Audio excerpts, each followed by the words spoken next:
بسم اللہ الرحمن الرحیم۔ ناظرین، آج نبی کریم صلی اللہ علیہ وسلم کا جو ذکر اور دعا ہم نے سیکھنا ہے وہ ایک ایسا ذکر ہے اور ایسی دعا ہے کہ جو بندہ پڑھ لے رات کو جب بندہ بیدار ہوتا ہے تو اس وقت نبی کریم صلی اللہ علیہ وسلم نے ارشاد فرمایا ہے کہ یہ جو دعا ہے یہ پڑھنے کے بعد کوئی بھی دعا مانگی جائے وہ دعا قبول ہو جاتی ہے۔ وہ ذکر اور دعا کیا ہے، حدیث سماعت کریں۔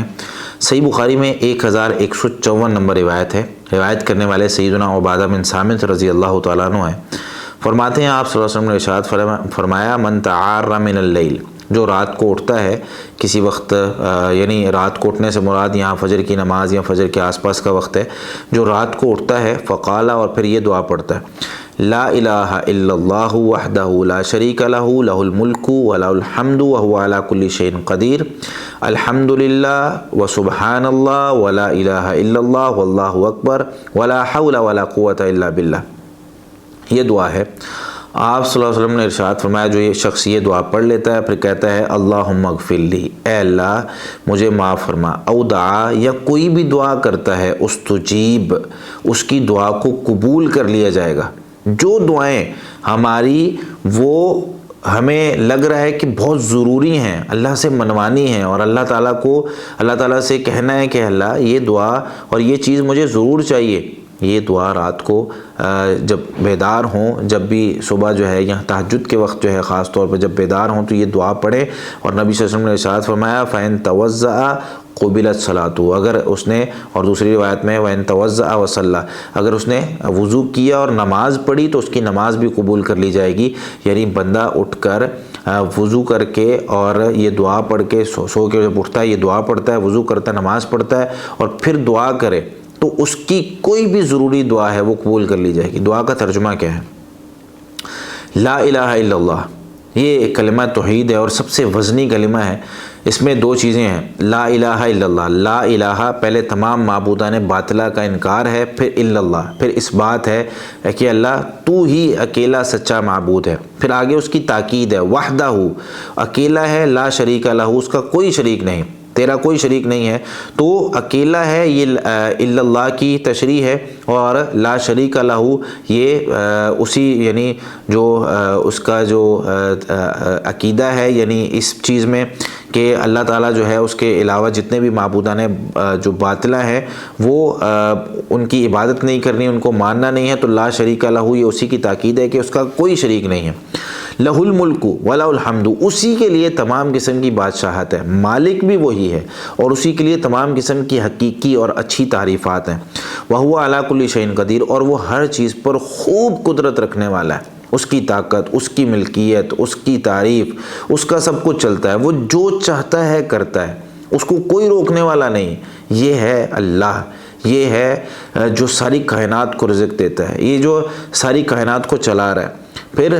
یہ جو کلمات ہیں الحمدللہ، سبحان اللہ، تمام قسم کی تعریفیں اللہ کے لیے ہیں۔ سبحان اللہ بندہ کہتا ہے اللہ تو پاک ہے، لا الہ الا اللہ، پھر یہ کلمات ہیں کہ اللہ تیرے علاوہ کوئی حقیقی معبود نہیں، واللہ اکبر، اور اللہ سب سے بڑا ہے، ولا حول ولا قوت الا باللہ، اور نیکی کرنے کی طاقت اور گناہ سے بچنے کی کوئی قوت نہیں ہے۔ تو یہ جو کلمات ہیں یہ سارے، اس سے پہلے سورہ سبا کی آیت نمبر 22 میں اللہ رب العالمین فرماتے ہیں قل، آپ کہہ دیجئے ادعوا الذین زعمتم من دون اللہ، تم ان کو پکارو جن کو تم اللہ کے علاوہ گمان کرتے ہو کہ یہ تمہاری کچھ نہ کچھ مدد کر سکتے ہیں، جاؤ ان کو پکارو۔ لا یملکون مثقال ذرۃ فی السماوات ولا فی الارض، یہ آسمانوں میں اور زمین میں ایک ذرے کی بھی ملکیت نہیں ہے، ایک ذرے کے بھی مالک نہیں ہے، مالک صرف اللہ ہے، اللہ ہی کی ملکیت ہے۔ دنیا میں، آسمانوں میں، چاہے زمین میں، کوئی ایک ذرے کا بھی مالک نہیں ہے۔ جب یہ بندے کی حالت ہے کہ میں ایک ذرے کا بھی، ذرہ پتہ ہے کسے کہتے ہیں؟ کبھی گرمیوں میں کھڑکی کھلی ہوئی ہو نا تو اس میں سے دھوپ آ رہی ہوتی ہے اور اس میں باقی اگر کمرے میں اندھیرا ہے تو وہ دھوپ میں ایسا چھوٹے چھوٹے ذرات نظر آ رہے ہوتے ہیں، اس کو ذرہ کہتے ہیں۔ کوئی بندہ اس کا بھی مالک نہیں ہے۔ تو آگے کیا ہے؟ وَمَا لَهُمْ فِيهِمَا مِنْ شِرْكٍ، اور ان کے لیے ان دونوں میں یعنی آسمانوں زمین میں کوئی حصہ بھی نہیں ہے، یعنی کوئی حصے دار ہوتا ہے نا، پھر تو بندہ کہے وما لہ منہم من ظہیر، اور اس کے لیے ان میں سے کوئی مددگار بھی نہیں، یعنی اللہ تعالیٰ کا کوئی دنیا آسمان و زمین چلانے میں کوئی مددگار بھی نہیں۔ اسی طریقے سے جو اس میں دوسرے کلمات ذکر ہوئے ہیں، صحیح مسلم میں حدیث موجود ہے 2137 نمبر، نبی کریم صلی اللہ علیہ وسلم نے ارشاد فرمایا، سیدنا سمرہ بن جندب رضی اللہ تعالیٰ عنہ فرماتے ہیں، آپ صلی اللہ علیہ وسلم نے یہ بات ارشاد فرمائی، احب الکلام الی اللہ تعالی اربع، اللہ تعالیٰ کے نزدیک 4 کلمات جو ہیں وہ سب سے زیادہ محبوب ہیں۔ آپ صلی اللہ علیہ وسلم نے ارشاد فرمایا، لا یضرک بأیہن بدأت، کسی بھی کلمے سے شروع کر لیں آپ کو جو ہے وہ کوئی مسئلہ نہیں ہے۔ سبحان اللہ، الحمدللہ، ولا الہ الا اللہ، واللہ اکبر، یہ 4 کلمات ہیں، ان میں سے کوئی بھی آپ کہیں سے بھی شروع کر لیں، لیکن یہ ذکر کرتے رہیں، اللہ تعالیٰ کو بڑے محبوب کلمات ہیں، اور یہ جو کلمات ہیں یہ اس دعا میں شامل ہیں۔ اسی طریقے سے ایک حدیث میں آتا ہے، صحیح مسلم میں 2695 نمبر روایت ہے، نبی کریم صلی اللہ علیہ وسلم نے ارشاد فرمایا، لأن اقول سبحان اللہ والحمد للہ ولا الہ الا اللہ واللہ اکبر، میں یہ کلمات کہوں، یہ 4 کلمات سبحان اللہ، الحمدللہ، لا الہ الا اللہ واللہ اکبر، یہ کلمات جو ہیں احب الیہ مما طلعت علیہ الشمس، جتنی بھی چیزیں اس دنیا میں ہیں جن پر سورج کی دھوپ پڑتی ہے، جہاں جہاں سورج پہنچتا ہے، جتنی بھی چیزیں اس دنیا کے اندر موجود ہیں سب مجھے دے دی جائیں، اور ایک طرف یہ کلمات ہوں تو میں ان کلمات کو لوں گا، باقی ساری دنیا کو چھوڑ دوں گا، مجھے یہ کلمات زیادہ محبوب ہیں۔ اتنی فضیلت والے کلمات، تو ہمیں یہ دعا جو ہے وہ پڑھنی چاہیے، اور یہ دعا پڑھ کر نبی کریم صلی اللہ علیہ وسلم نے جو بات ارشاد فرمائی وہ کیا ہے،